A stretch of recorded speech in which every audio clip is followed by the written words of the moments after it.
وصحبه أجمعين. رب اشرح لنا صدورنا ويسر لنا أمورنا واحلل عقدة من ألسنتنا يفقهوا أقوالنا ثبت أقدامنا وتمم تقصيرنا يا ربنا رب العالمين. لا حول ولا قوة إلا بالله العلي العظيم. لا حول ولا قوة إلا بالله. لا حول ولا قوة إلا بالله العلي العظيم. أما بعد.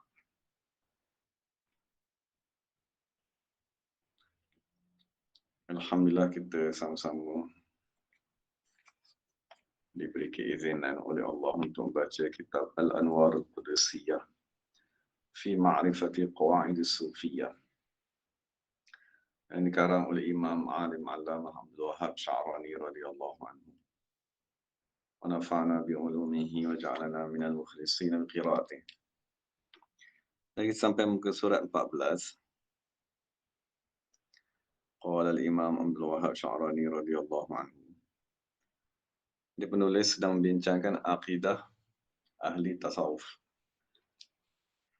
Cuma diterang tu dengan panjang lebar sebelum dia masuk kepada sanad talqin di sisi ahli tasawuf. Tadi kita sambung ke surah 14, perenggan yang 1, 2, 3. Qala alimal asya'a qabla wujudiha.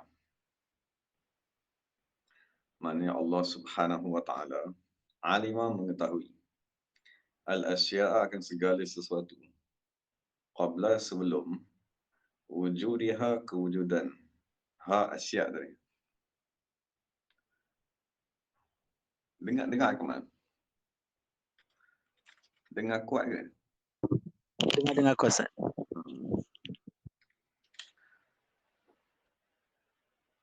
Jelas. Summa kemudian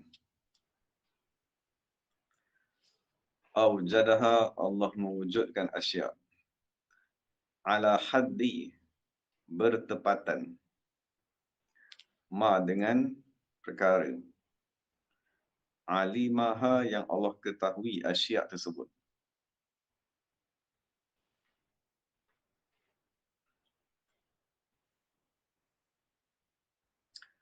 Jadi dia nak bagi tahu sebelum kewujudan Zaid dan selepas kewujudan Zaid, ilmu Allah Subhanahu wa taala tidak berubah, tidak berbeza. Cuma ilmu tu dia tahu ini belum wujud, yang ini dah wujud. Boleh faham tak? Daripada sudut dia ni belum wujud, Allah tahulah dia belum wujud. Daripada sudut dia dah wujud, Allah Taala tahulah dia wujud. Tapi kewujudan mana-mana makhluk tidak menambah ilmu di sisi Allah Subhanahu wa taala. Jadi sesuatu penulis kata, falam yazal aliman, sentiasalah Allah mengetahui bil asya' dengan segala sesuatu. Lam yatajaddad, tidak terbaharu. Lahu bagi Allah Taala ilmun, pengetahuan. Ainda pada ketika tajaddudi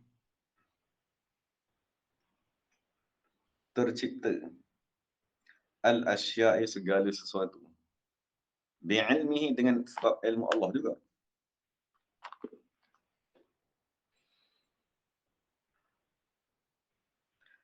Maksudnya ni maksudnya nak bagi tahu Allah Subhanahu wa taala mengetahui segala yang akan berlaku sebelum, dahulu dan selama-lamanya. Maksudnya Zaid, Allah mengetahui dia akan hidup sebagai orang beriman, dia akan mati sebagai orang beriman, lahir di mana, meninggal di mana, semua itu dah ada di dalam ilmu Allah Subhanahu wa taala.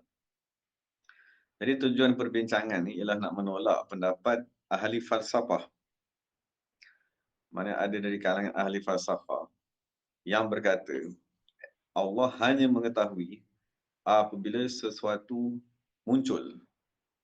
Sebelum sesuatu benda muncul, Allah Ta'ala tak mengetahui apa yang akan perkara tu buat, apa yang akan benda tu buat. Maksudnya ilmu Allah tadi sentiasa diperbaharui dengan tajaddud asya' tadi.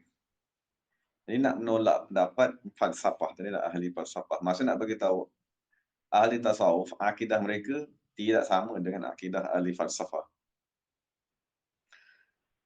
atqana, amat tekun ataupun amat terperinci Allah Subhanahu wa taala al-asya'a dalam mencipta segala sesuatu. Maknanya apabila Allah cipta segala sesuatu, tiada yang salah. Apa yang Allah Ta'ala buat tu, itulah yang dia kehendaki. Wa ahkamaha, dan Allah meneguhkannya. Maksudnya tiada siapa boleh ubah. Ya'lamu, Allah mengetahui al-kulliyat, maklumat umum. Wal juz'iyat, dan maklumat terperinci. Alal itlaq, secara keseluruhan. Kulliyat ni macam ni. Contohnya kita kata insan. Bila kita sebut insan, kita akan faham. Makna tu kita faham. Insan, maknanya manusia. Tapi kita tak tahu siapa. Semata-mata pengetahuan tentang insan ialah haiwanun natiqun. Secara menyeluruh tadi. Itu dia panggil kulliyat. Maklumat yang menyeluruh itu dipanggil kulliyat. Tapi pengetahuan tentang Zaid, Bakar, Umar itu dipanggil juz'iyat. Boleh.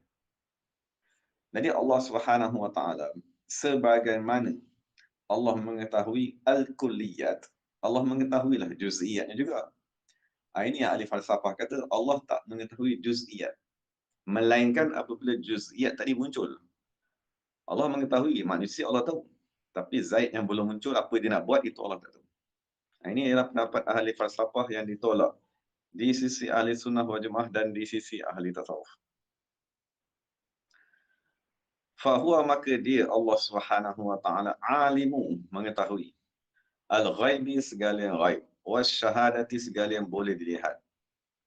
Fata'ala, maka maha suci Allah, maha tinggi Allah taala, amma, daripada perkara yusyrikuna, mereka mensyirikkan Allah Subhanahu wa taala.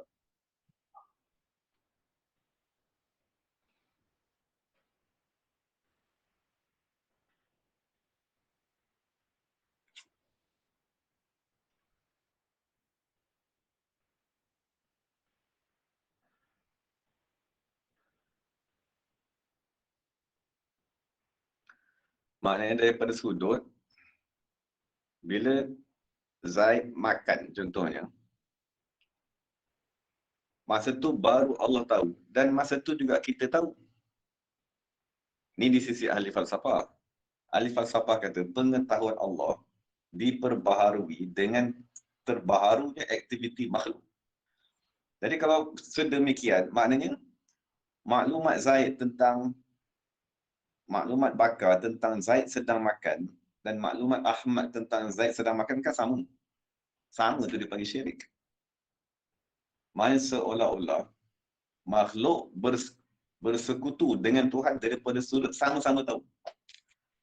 Kalau Allah Ta'ala hanya mengetahui apabila sesuatu perkara diperbaharui, maka suatu penulis katakan sini, maha tinggi Allah Ta'ala amma yusyrikun, daripada perkara yang mereka mensyirikkan Allah Subhanahu wa taala dengannya. Maksudnya mereka menyamakan Allah dengan makhluk. Mereka menyamakan Allah Ta'ala dengan makhluk daripada sudut pengetahuan. Sebagaimana makhluk mengetahui apabila berlaku, Allah pun mengetahui apabila berlaku.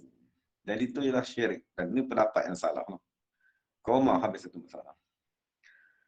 Qala mu'allif radhiyallahu anhu, fa'alun lima yurid. Fa'al, banyak melakukan. Lima yurid, apa yang Allah kehendaki. Fahuwa, maka dialah al-muridu, yang menghendaki, lil kainat, bagi segala makhluk. Fi alamil ardi, pada alam rendah. Ardi ini maksudnya alam rendah. Was samawat, dan alam tinggi.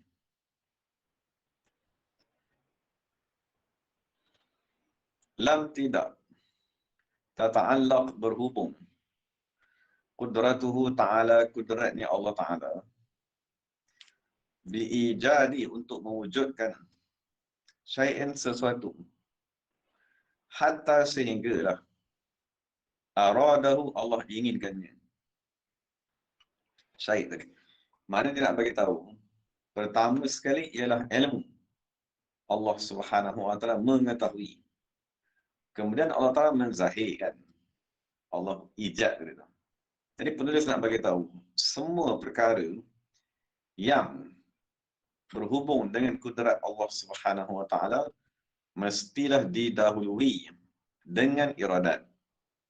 Maknanya mustahil kudrat melakukan sesuatu yang tak dikehendaki oleh iradat Allah Subhanahu wa taala, dan mustahil iradat inginkan sesuatu yang dia tak tahu.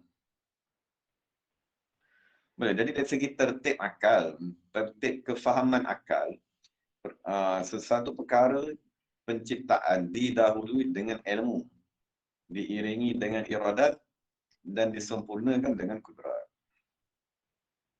Kama sebagaimana. Ini dia bincang ni. Annahu lam yuridhu subhanahu wa ta'ala hatta alimahu. Sebagaimana kudrat takkan melakukan sesuatu melainkan setelah Allah arada ingin. Kama sebagaimana annahu sesungguhnya Allah lam yurid tidak ingin. Allah tidak akan ingin sesuatu perkara sekalipun hatta alimahu sehinggalah Allah mengetahui perkara tersebut.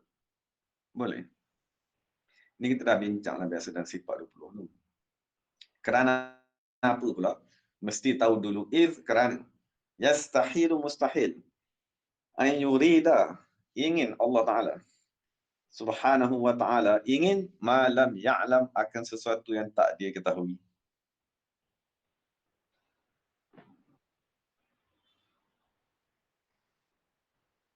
Itu mustahil yang pertama. Mustahil yang kedua, ay yaf'al al-mukhtar al-mutamakkin min dhalika al-fi'li ma la yuriduhu. Pertama dia kata, mustahil Allah ingin perkara yang dia tak tahu. Yang kedua, mustahil pula ay yaf'ala melakukan al-mukhtar, orang yang mempunyai ikhtiar. Bukan orang lah, sesuatu. Sesuatu yang mempunyai ikhtiar. Al-mutamakkinu min dhalikal fi'li. Yang mampu untuk melakukan perbuatan tersebut. Itu sambung sekali tu. Al-mutamakkinu min dhalikal fi'li. Yang mampu untuk melakukan perbuatan tersebut. Mustahil an yaf'al mukhtar al-mutamakkin ma la yuriduhu. Akan perkara yang dia tidak kehendakinya. Maksudnya dia tadi ada ikhtiar. Dia ada iradat. Dia ada kehendak.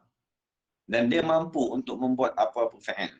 Tiba-tiba dia pergi buat benda yang dia tidak ingini. Maka perkara tersebut mustahil. Kama sebagaimana. Yastahilu mustahil. Antu jada wujud. Hazihil haqaiqu. Sifat-sifat ini. Sekarang kita bincang berapa sifat dah? Ilmu, iradat dan kudrat. Dia kata mustahil wujudnya hakikat-hakikat ini, kudrat, iradat dan ilmu tadi, min ghairi hayyin, daripada sesuatu yang tidak hidup. Maknanya, untuk sesuatu bersifat dengan ilmu, iradat dan kudrat, sesuatu tadi mesti mempunyai syarat, iaitu al-hayat, sifat keempat.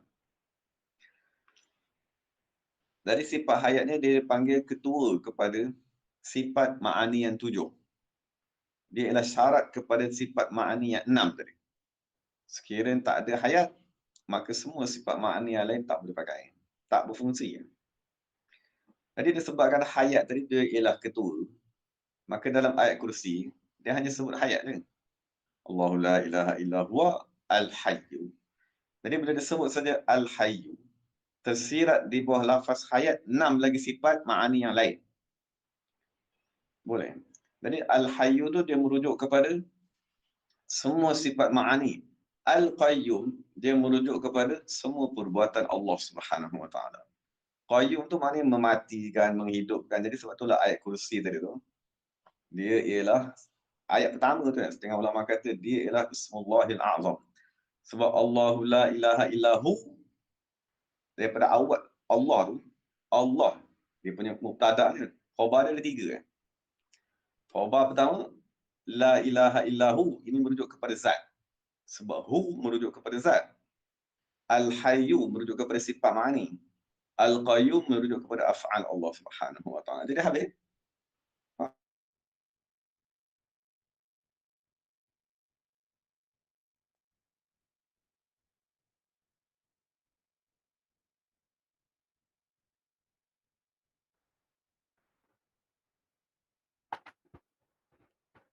Ada yang dengar tak? Suara Syekh ke sangkut? Putus.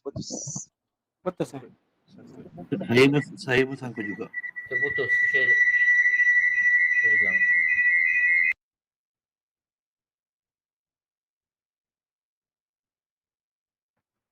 Tak apa, saya call Syekh dulu.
Assalamualaikum warahmatullahi. Waalaikumsalam warahmatullahi wabarakatuh. Minta maaf ada gangguan internet. Internet putus.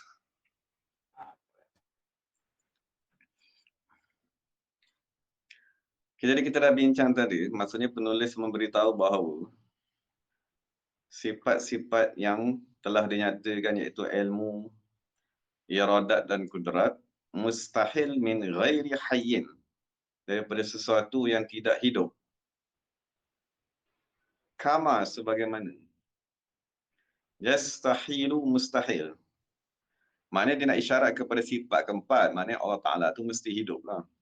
Setelah kita beriktikad Allah berilmu, beriradat, berkudrat, kita kena beriktikad yang Allah Subhanahu wa Ta'ala tadi hidup.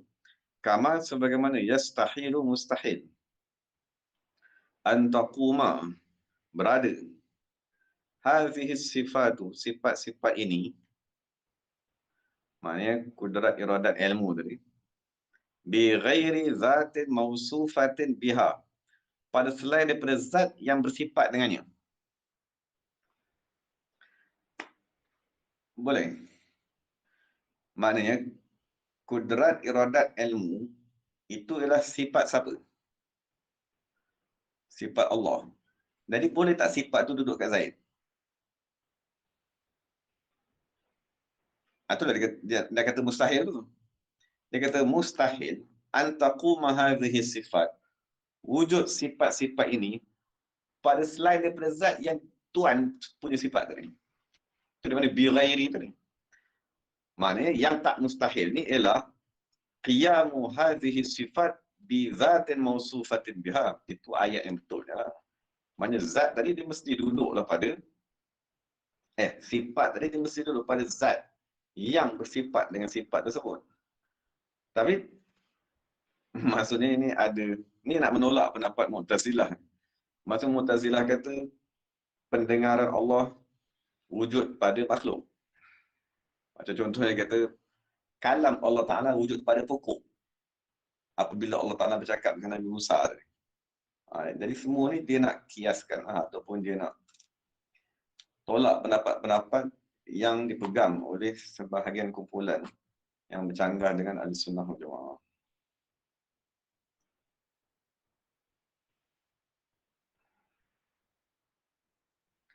Dan sekarang ni penulis dia nak bawa perincian tentang iradat Allah Subhanahu wa taala. Perincian ni kalau kita belajar dalam sifat 20 tadi diistilahkan sebagai al-mumkinatu al-mutaqabilat. Perkara mungkin yang berlawanan. Apa baik dia? Muhammad Sari. Ingat tak? Al-mumkinatu al-mutaqabilatu wujuduna wal adamu sifatu. Amkinatun azminatun jihatu kadzal maqadiru rawasiqatu. Jadi itu ialah semua perkara yang berlawanan yang dipilih oleh iradat. Jadi kat sini penulis dia dalam satu perenggan yang panjang, dia dah cerita satu, dia buat perincian supaya kita dapat tahu semua yang berlaku di bawah iradat Allah Subhanahu wa taala. Faham maka tiada fil wujudi di dalam kewujudan ta'atun wala isyanun, ketaatan, wala dan tidak juga isyanun, penderhakaan. Nanti dia punya isbat ni. Ma tu nafi. Isbat ni kat bawah tadi. Illa wa huwa muradun lil haq. Baris ketujuh kan. Jumpa tak? Fama fil wujud illa baris ketujuh. Wa huwa muradun lil haqqi ta'ala. Jadi gariskan dekat situ dulu. Sebelum baca panjang-panjang juga. Jadi penulis nak bagi tahu fama tiada fil wujudi di dalam kewujudan ta'atun, ketaatan, wala isyanu, penderhakaan. Jadi ketaatan tu maknanya apa yang kita buatlah, macam kita sembahyang, kita puasa, kita belajar, kita mengajar, kan, kita baca Al-Quran. Jadi kesemua tu di bawah iradat Allah Subhanahu wa taala. Dan iradat Allah dia datang daripada ilmu Allah Taala yang azali. Dan apabila terzahir kepada kita ketaatan, janganlah kita megah atau janganlah kita bangga. Wala isyanun, dan penderhakaan. Penderhakaan pun sama lah macam ketaatan tu. Dan apabila kita buat maksiat, kita kena istighfar. Boleh. Dan kalau kita tengok orang buat maksiat, jangan kita kata orang jahat. Sebab Allah Ta'ala mengkehendaki perkara tersebut semenjak azali. Dia yang buat maksiat tu, dia istighfar. Cuma kita yang nampak orang buat maksiat. Tugasan kita ialah fa'tabiru. Ambil pengajaran. Kan? Janganlah buat maksiat macam tu. Doa lah supaya Allah Ta'ala lindungkan kita daripada maksiat. Dia tak suruh kita pergi kutuk orang. Boleh. Maksudnya dalam hikam dia bagi tahu. Ma'siyatun awrasat dhullan wa inkisaran khairun min ta'atin awrasat izzan wa istikbaran. Mana-mana maksiat yang mewariskan hina dan rendah diri. Mana kita rasa macam hebat. Tiba-tiba satu hari tadi buat maksiat. Lepas tu kita menangis. Astagfirullah, menangis berdosanya aku, jahatnya aku. Itu lagi baik. Lagi baik min ta'atin, daripada ketaatan. Awrasat izzan, yang mendatangkan megah. Megah dah rasa pandai kan. Dah rasa cerdik. Dah tak nak dengar arahan. Dah tak duduk di bawah guru. Apa lagi? Maksudnya dah tak boleh nak ditegur. Itu dia pakai. Dia rasa dia taat. Tapi ketaatan tu mendatangkan izzan, megah. Wastikbaran, yang paling takut sekali sombong. Itu yang berlaku pada iblis. Jadi kita nak tahu, ketaatan dan kemaksiatan, kedua-dua tu ialah muradullah. Bila murad Allah, dia mesti ada hikmat. Itu yang penulis nak ajar. Jangan kita kata maksiat tak ada hikmat. Itulah yang dalam tafsir dia nak ajar. Apakah hikmat maksiat? Supaya orang tadi bertobat. Supaya orang tu dia menghinakan dirinya. Kalau kita sentiasa saja buat ibadat, sentiasa saja tak pernah buat salah, amat dikhawatiri akan ditimpa dengan penyakit kesombongan. Kan rasa hebat, kan rasa aku ahli syurga, kan rasa amalan aku inilah yang akan memasukkan aku dalam syurga. Jadi penulis nak bagi tahu, taat dan maksiat, kedua-duanya ialah kehendak Allah Subhanahu Wa Taala, dan tak ada benda yang Allah kehendak tanpa faedah. Sebab tu kita baca dalam rukun iman, wa antu'mina bil qadari khairihi wa syarrihi, baik dan jahat. Baik tu pun ada hikmatnya, jahat tu pun ada hikmatnya. Macam inilah taat ni baik, kan? Isyan tadi jahat. Tapi kesemua tu ada hikmatnya. Jadi sekiranya kita buat maksiat, maknanya kita kena istighfar. Maksiat ni contoh macam di peringkat kita ni, maksiat kita ialah tak berzikir. Tidak berzikir tu macam tak semayang. Boleh. Jadi kalau kita tak berzikir, kita rasa tak salah. Itu yang amat takut tu. Itu dalam Quran kata, faqala alaihimul aman. Lama sangat masa tak berzikir. Maksudnya dia sibuk. Macam ahli kitab tu. Wala takunu kallazina utul kitab. Jangan kamu jadi seperti ahli kitab. Apa masalah ahli kitab ni? Mengaji lama sangat. Boleh faham? Dan nama ni ahli kitab. Ahli itu maknanya pakar. Nak jadi pakar kepada kitab, kena mengaji lama lah. Mengaji satu hari, dia tak panggil ahli kitab. Boleh. Jadi kita yang mengaji ni, kebanyakan kita ni mengaji lama. Jadi kita dapatlah satu title, namanya ahli kitab. Jadi ahli kitab ni bukan tak bagus, bagus lah. Sebab kalau tak, ahli kitab ni ialah fardu kifayah. Sebagaimana ahli zikir, fardu kifayah. Ahli Quran, fardu kifayah. Pakar dalam bidang tu. Cuma yang Allah marah dekat ahli kitab ni, jangan jadi seperti ahli kitab. Fatala alaihimul amad. Panjang sangat masa lalai. Bukan, panjang sangat masa tak berzikir. Bila lama sangat tak berzikir, sebab duk mengaji ahli kitab dulu. Faqasat qulubuhum. Hati jadi keras. Itu tak mau. Boleh faham tak beza?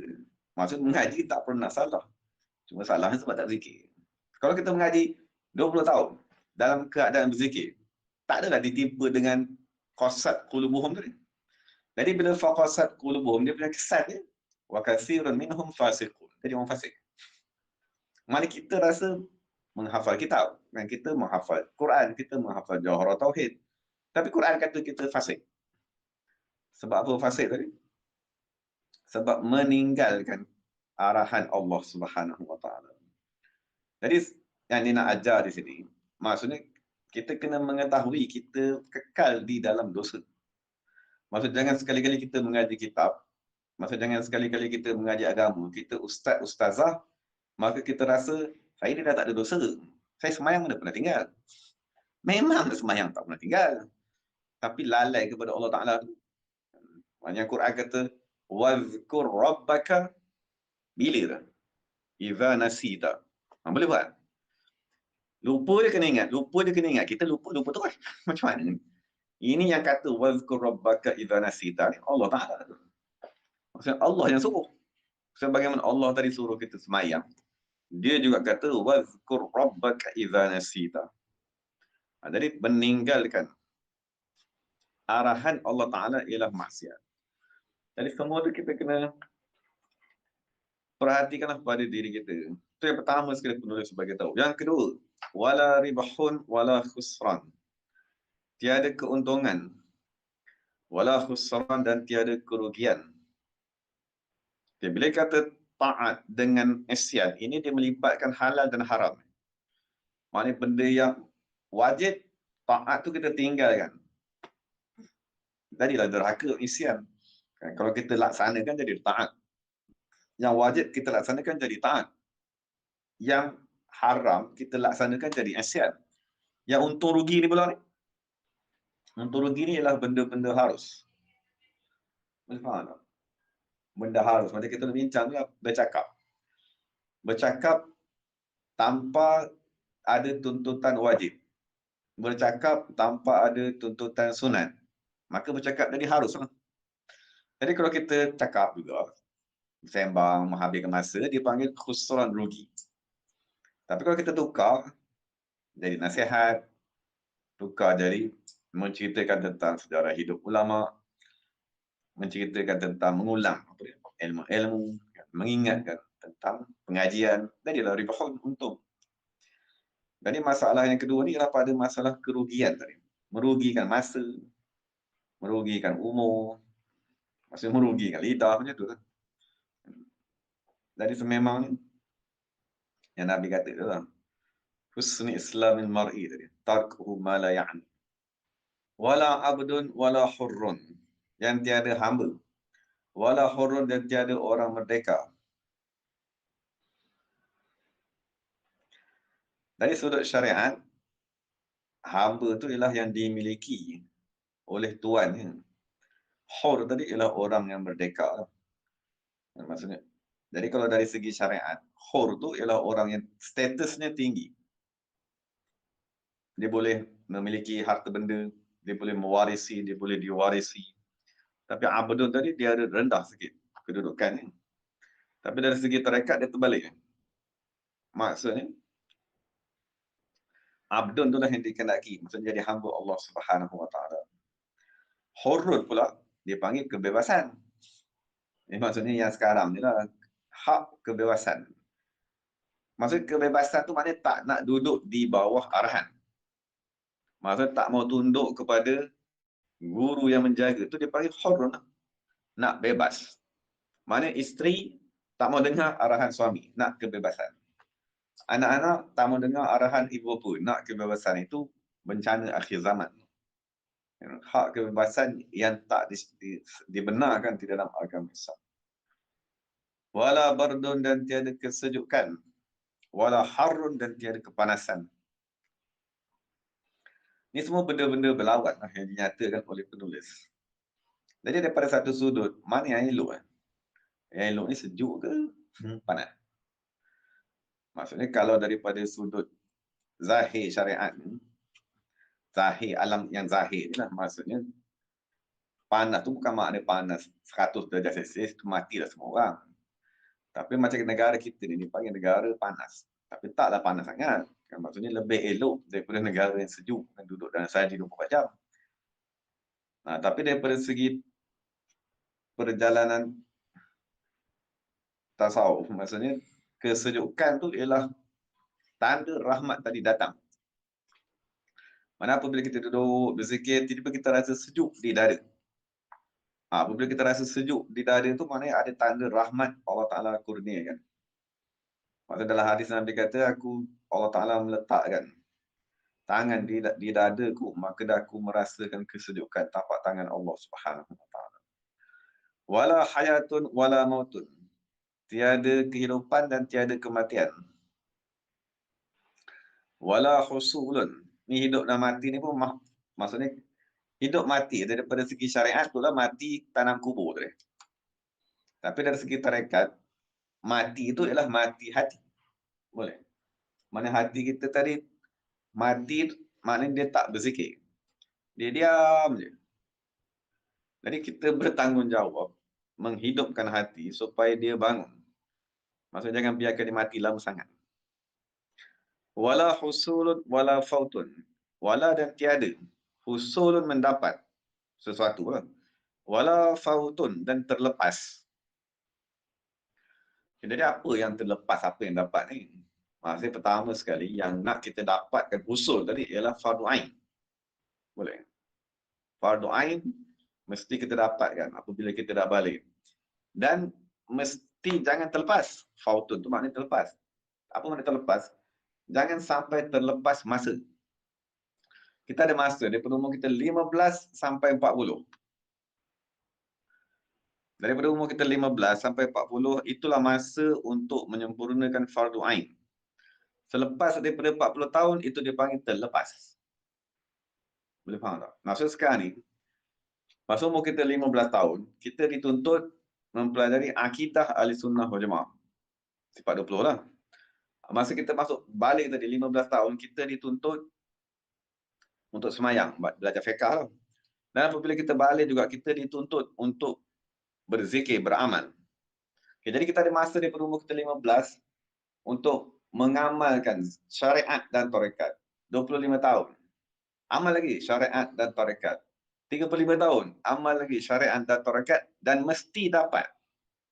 Masa yang berjalan ni, mestilah seseorang tadi dikurniakan dengan tauhid af'al, tauhid sifat dan tauhid zat. Tauhid tu. Yang nak dicapai tu. Mesti dikurniakan ketiga-tiga tauhid itu sebelum umurnya 40 tahun. Sebab dia kata dalam kitab, daripada umur kita 15 sampai kepada umur 40, itu dipanggil kekuatan keazaman. Maksudnya keazaman, kehendak tadi dia masih kuat lagi. Jadi kalau kita gunakan kekuatan keazaman tadi itu untuk hijrah ilallahi wa rasulihi, maka ada harapan nak dapat. Sebab keazaman tu tengah kuat. Tapi kalau daripada umur 15 sampai 40, keazaman yang kuat tadi tu dia pergi pesongkan kepada dunia yusibuha aw imra'atin yankihuha, dapat dunia lah. Boleh faham tak? Jadi sekarang sebelum kita sampai 40 tadi tu, gunakanlah kudrat, iradat yang kuat tadi tu untuk hijrah kepada Allah dan Rasul. Maksud jangan sampai terlepas. Sebab kalau dah berlaku fautun tadi tu, sebab lepas saja 40 tahun, keazaman dah menurun. Keazaman dah makin rendah. Jadi kalau dia nak kejar pun, biasanya tak dapat dah tauhid sifat, kan? Tauhid zat tu tak dapat lah. Biasanya kalau dia main-main kan, sebab dia dah keazaman dah tak ada, badan pun dah sakit-sakit. Dia dapat tauhid sifat, tauhid af'al. Kebiasaannya dapat tauhid af'al. Maksudnya dalam 3 tingkatan tadi tu dia dapat yang paling rendah. Sebab semangat dah tak kuat. Jadi jangan sekali-kali membazirkan masa. Itu penulis bagi tahu ni, husulun wala fautun. Jadi kalau orang tadi dapat tauhid af'al, sifat dan zat, fautun, dan ada orang terlepas, semua pun dengan kehendak Allah Subhanahu wa taala. Cuma tak boleh marah Allah Taala. Kena marah diri sendiri kan. Wala nahar wala lail. Dan tiada siang dan tiada malam. Mana kita maklum siang ni ialah waktu untuk kita melaksanakan hablun minan nas, hubungan dengan manusia. Boleh. Malam hablun minallah. Jadi sebab tu dia ibadat dia bagi pada 2.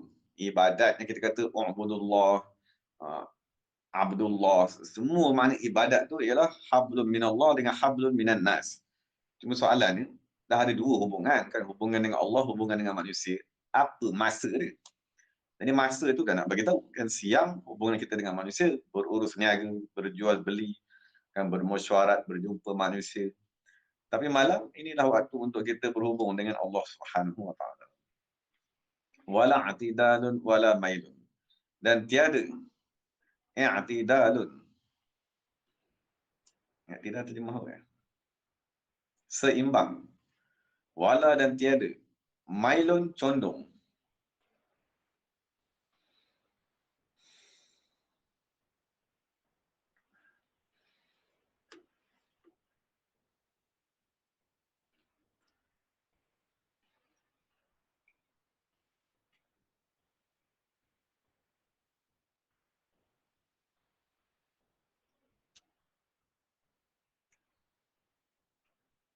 Jadi kalau sini dia nak rujuk kepada, biasanya i'tidal dia berujuk kepada al-mizaj al-mu'tadil. Al-mizaj, mizaj tu maknanya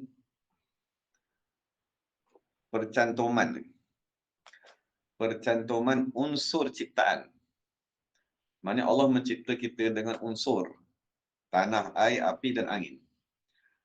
Apabila unsur tadi tu seimbang, itu dipanggil i'tidal. Jadi unsur tadi apabila seimbang, barulah seseorang tadi cepat berjalan kepada Allah Subhanahu wa taala.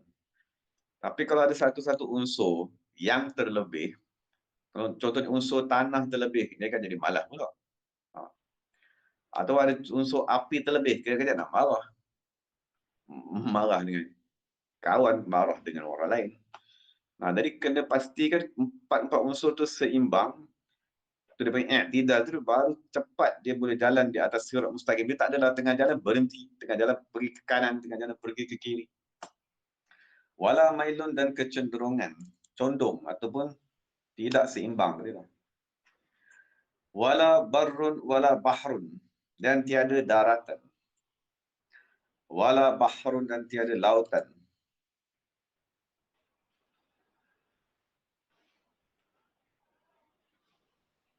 Maksud darat, lawannya ialah laut.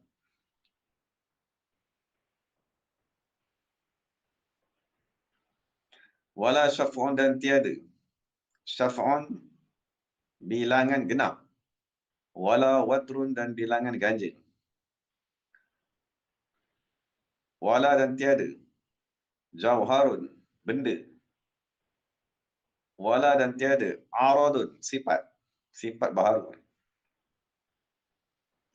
Wala dan tiada sehatun, kesehatan. Wala maradun dan sakit. Wala dan tiada farahun, kegembiraan. Ni lawannya. Wala dan tiada tarahun, kesedihan. Saya baca dulu terjemahan yang cukup lama sangat dia.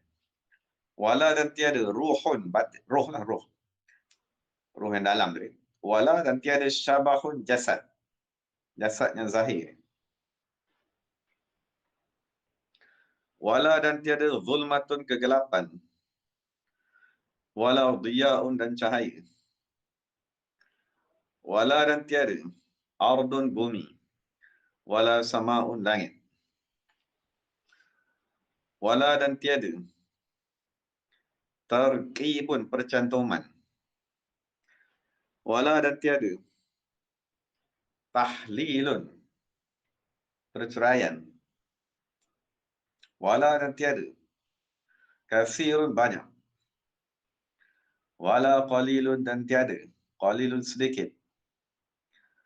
Wala dan tiada ghadatun, pagi. Wala dan tiada asilun, petang. Wala dan tiada bayadun, putih. Wala sawadun dan hitam. Wala dan tiada suhadun, berjaga malam. Wala dan tiada ruqadun, tidur. Wala dan tiada zahirun, yang zahir. Wala batinun, yang batin. Wala mutaharrikun, dan tiada yang bergerak. Wala sakinun, dan tidak bergerak. Wala dan tiada yabisun, yang kering. Wala ratbun, yang lembab. Wala qisrun, dan tiada kulit. Wala lubbun, dan tiada isi. Wala syai'un, dan tiada satu apa pun. Min jami'i, daripada semua. Al-mutadaddat, yang berlawanan. Wal mukhtalifat, dan yang berbeza-beza. Wal mutamathilat, dan yang sama. Illa, melainkan. Wahwa, perkara tersebut. Muradun, dikehendaki. Lil haqqi ta'ala, bagi Allah Ta'ala. Wa kaifa, maka bagaimanakah? La yakunu muradan, tidak adalah ia dikehendaki. Lahu, bagi Allah. Macam mana Allah Ta'ala tidak berkehendak? Wa huwa awjadahu, padahal Allah yang menciptanya. Fa kaifa, maka bagaimana boleh? Yujidu, mewujudkan. Al-mukhtar, sesuatu yang berikhtiar. Sesuatu yang mempunyai ikhtiar. Ma la yurid, sesuatu yang tidak dia ingini. Jadi maklumlah kan, fahamlah semua tu. La radda li amrihi, tiada yang boleh menolak. Li amrihi, akan. Amrihi, ketetapan Allah. Mana kalau Allah nak cipta, tak ada siapa boleh halang. Wala mu'aqqiba,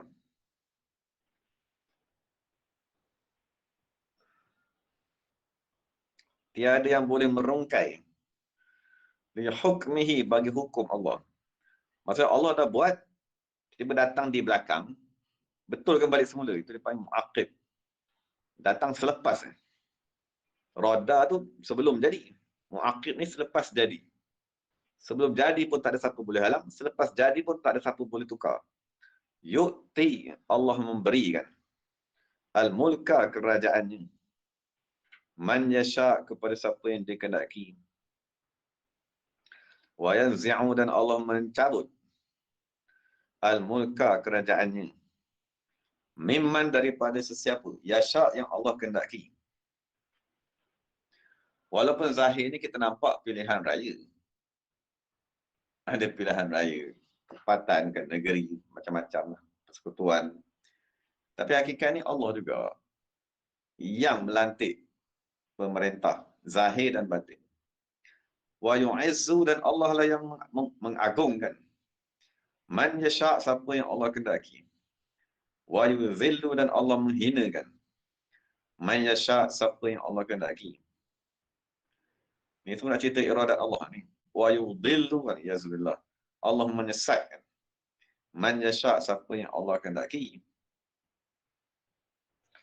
Sesat ni maknanya tak ada panduan, tak ada pembimbing. Sebab dalam Quran dia kata, wa may yudlilillah, siapa yang Allah sesatkan, falan tajida lahu waliyan mursyida, kamu tidak akan mendapati orang tersebut mempunyai guru mursyid. Jadi orang tu dipanggil sesat. Sesat ni bukan jahat. Sesat jalan maknanya tak ada orang bawa. Maksudnya nak pergi melancong tapi tak ada orang bawa. Pergilah rata-rata, pun tak tahu mana pergi. Wah, yang itu yang kalau yang sesat tu itu tak tahu lah, kafir atau musyrik, munafik, itu tak ada maksud sini. Wa yahdi, dan Allah memberi hidayat, man yasha, siapa yang Allah kehendaki. Dan apabila kita baca ihdinas siratal mustaqim, kita kena niat. Boleh. Ihdina tu kita nak niat lah apa hidayat yang kita nak. Contohnya kalau kita tak semayang, kita niatlah hidayat agar Allah bagi semayang. Kalau kita tak pandai baca Quran, kita niatlah hidayat. Allah hidayat aku pandai baca Quran. Boleh. Kalau kita tak berzikir, kita niatlah Allah bagilah hidayat supaya aku boleh berzikir. Sebab hidayat berzikir ialah hidayat yang tertinggi. Maksudnya kalau kita memang belum berzikir, kena niatlah ihdinas siratal mustaqim. Baca niat dalam hati, Allah berilah hidayat supaya aku boleh berzikir juga. Dalam hadis Nabi kata, tiada satu malam yang Allah ilhamkan kepada makhluknya melebihi daripada ilham berzikir kepada seseorang. Itu ilham yang paling agung, dan Allah berkata wala zikrullahi akbar. Itulah hidayat yang nak kita minta. Masya-Allah, kan. Apa saja yang dikehendaki oleh Allah Subhanahu wa taala kana pasti wujud. Wa ma, dan apa saja lam yasha, yang Allah tidak kehendaki, lam yakun, tidak akan wujud. Wallahu taala alam. Dan alhamdulillah kita bersyukur kepada Allah Taala dapat sama-sama menyempurnakan ke surat 14 tu. Jadi sekiranya Allah Taala izin, nanti kita sambung ke surat yang seterusnya. Allah Taala alam. Dan di dalam masa beberapa minit ni sebelum kita tutup, ada apa-apa persoalan yang berkaitan?